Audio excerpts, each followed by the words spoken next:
Okay, in this video we're going to talk about the candlesticks. We're trying to explain what they are. It's just a representation of what happened inside a time frame. How did the price move in a time frame? Let's say that from 10 a.m. to 11 a.m. the price moved up and down, and then when the hour closes, a candle represents what happened during that time. But the problem with 1 hour is that you cannot actually see how it moved inside. So that's why you go closer or a smaller time frame, for example 5 minutes. So I will try to explain how exactly the candles talk to us. And for that, it's really important to understand. And to understand candlesticks, we need to understand what is a wave if we are speaking in wave principle language. So basically what you need to understand is that we have the y. X is time. Time never stops, it always moves, and the price always goes up and goes down. So what happens in a candlestick is we have the wicks and we have the body. Usually we have four values with the high, the close, the open, and the low. That means that when a certain amount of time has happened, a new candle starts to be drawn. That's the open price. That's the price when it opened. If it goes up, the candle turns green. I go to the highest point and then it turns back. So here we will left the wick. Then the low will go lower than the open and then it will come back up. This is the lower wick. And that's when it turns red. And then when this certain time frame closes, the price stays here, then the candlestick gets painted and it goes to the next one. This is what happens inside a candle, and that's why you can go to the 1 minute chart but zoom out and you are actually looking at the same but with more details, because that's what wave actually do.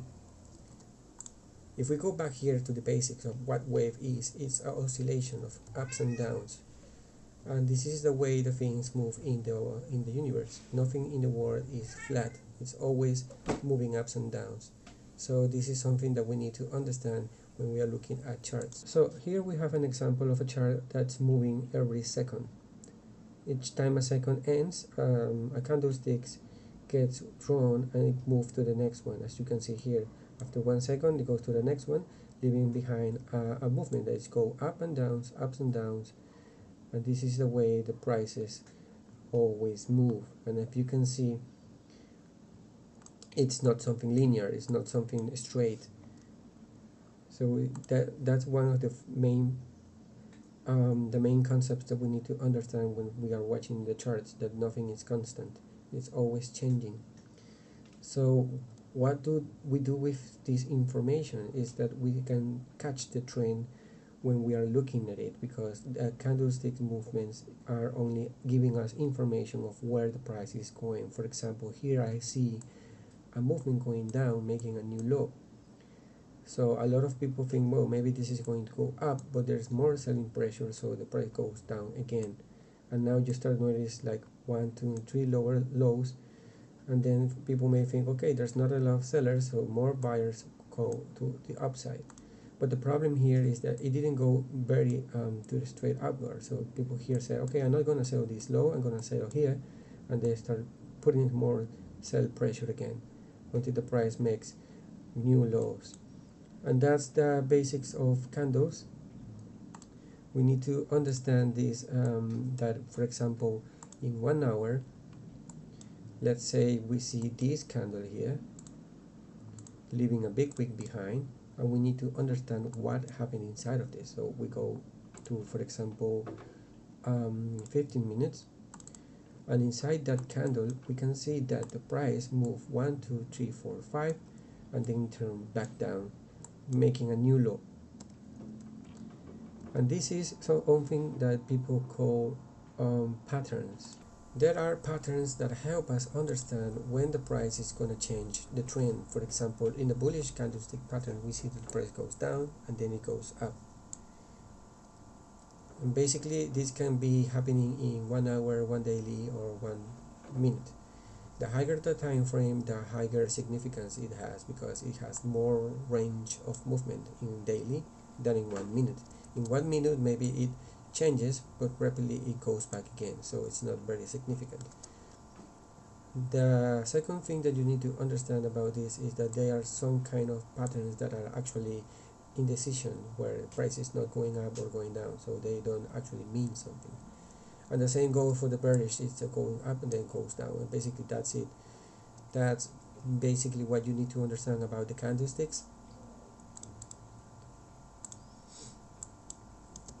But inside these patterns, you can also watch that the body is moving faster. For example, as you can see, this body here in this candle, it enclosed a lot of candles before. In this case, it took away 10 hours of rising price action in just 15 minutes. So this is a significant movement that we have to consider. That's something that we need to understand when we are watching the candles, that it's all about the price and time, and that translates into a speed. If we go closer to the 5 minutes or even the 1 minute, we can see that actually in that time frame the price has been going down. During 41 minutes it went down. So this can be considered a turn around, like the price came 1 2 3 4 5, making an ending diagonal, and then boom, the price turned around in a rapid successive movement. It's 1 2 3 4 5, and then come the A, the B, and the C, and here is the top, and now the price is turning around. It's changing trend. It's doing like a curve like this. Remember the waves that we can see here is exactly the same. You see that the price came back to the bottom, and then it goes to the top, and then it goes to the bottom, and it comes back to the top. The difference between these images and the charts is that we are not looking at something horizontally.